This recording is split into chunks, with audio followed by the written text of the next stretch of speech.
पश्चिम बंगाल को बांग्लादेश बनाने की कौन रच रहा साजिश?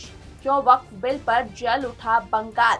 नमस्कार, आप देख रहे हैं न्यूज कॉरिडोर्स और मैं हूं आपके साथ शाहू सिंह। किस दिशा में जा रही दीदी की राजनीति? कभी फुरफुरा शरीफ तो कभी इफ्तार में जाती हैं ममता बनर्जी, लेकिन मुर्शिदाबाद और मालदा के क्यों नहीं पूछती है हालात? कुछ ऐसे ही सवाल हैं जो जनता पूछ रही है, क्योंकि बंगाल के ऐसे हालात तो किसी को देखे नहीं जा रहे हैं।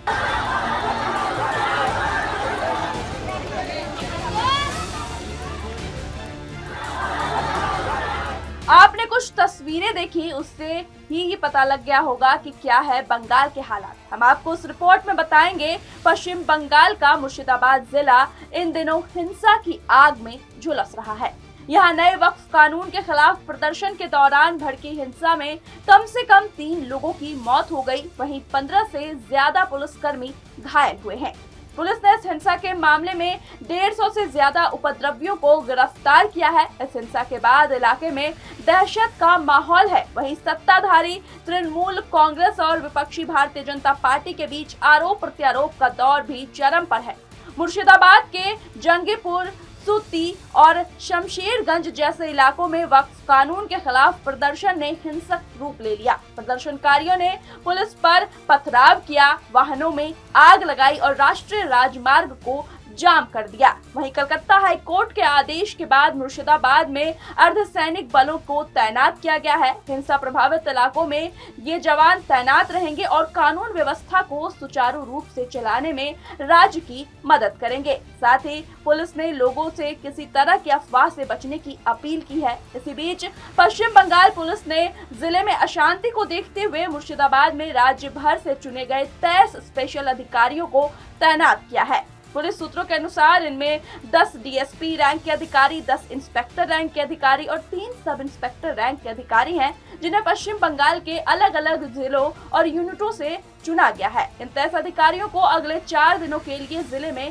तैनात किया गया है। वहीं आपको बता दें कि मुर्शिदाबाद समेत अन्य हिंसा मामलों में 150 से ज्यादा लोगों को गिरफ्तार किया गया है। हिंसा को देखते हुए कलकत्ता हाई कोर्ट ने केंद्रीय सुरक्षा बलों की तैनाती के आदेश दिए हैं। तो आपको बता दें कि मुर्शिदाबाद हिंसा को लेकर अब तक का पूरा घटनाक्रम क्या है। नए वक्फ कानून को लेकर 11 अप्रैल 2025 को मालदा, मुर्शिदाबाद, दक्षिण 24 परगना और हुगली जिलों में हिंसा भड़क गई थी और पुलिस वैन सहित कई वाहनों में आग लगा दी गई।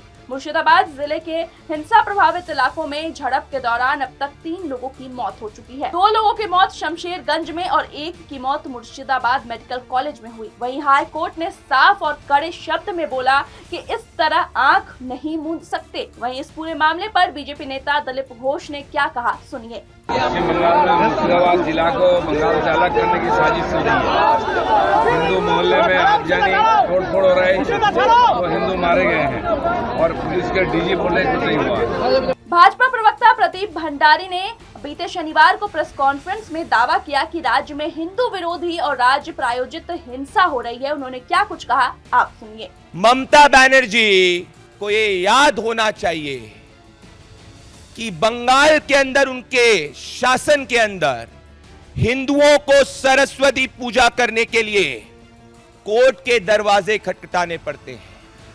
रामनवमी में अपनी शोभा यात्रा निकालने के लिए कोर्ट के दरवाजे खटखटाने पड़ते हैं और दुर्गा पूजा पंडाल पर हमला हो जाता है। पर ममता बनर्जी हिंदुओं को ब्लेम करती है। ममता बनर्जी की पुलिस ने अभी तक क्यों एक्शन नहीं लिया? इंटेलिजेंस होने के बावजूद मुर्शिदाबाद में हर दिन पिछले कुछ समय से वायलेंस की घटनाओं पर रोक क्यों नहीं लगाई गई? क्योंकि ममता बनर्जी एक मैसेज देना चाहती है।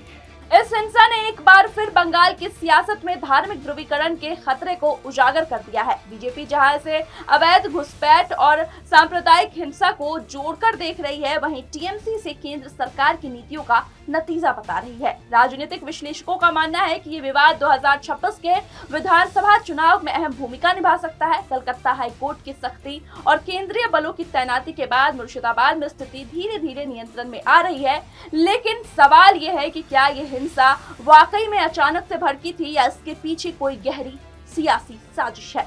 ममता बनर्जी की मुस्लिम नेताओं के साथ बैठक और बीजेपी के आक्रामक रुख ने इस आग में और घी डालने का काम किया है। पश्चिम बंगाल को बांग्लादेश बनाने का आरोप लगाने वाली बीजेपी और इसे सांप्रदायिक साजिश करार देने वाली टीएमसी के बीच ये जंग अब सड़कों से लेकर सोशल मीडिया और विधानसभा तक पहुंच चुकी है। ऐसे में सच्चाई क्या है और इसका जवाब कौन देगा, ये वक्त ही बताएगा। आपको क्या लगता है, हमें कमेंट करके जरूर बताइएगा। और बाकी कैसे और खबरों के लिए देखते रहे न्यूज कॉरिडोर्स। न्यूज कॉरिडोर्स आप हमें यूट्यूब पर, इंस्टाग्राम पर, एक्स पर और फेसबुक पर फॉलो कर सकते हैं।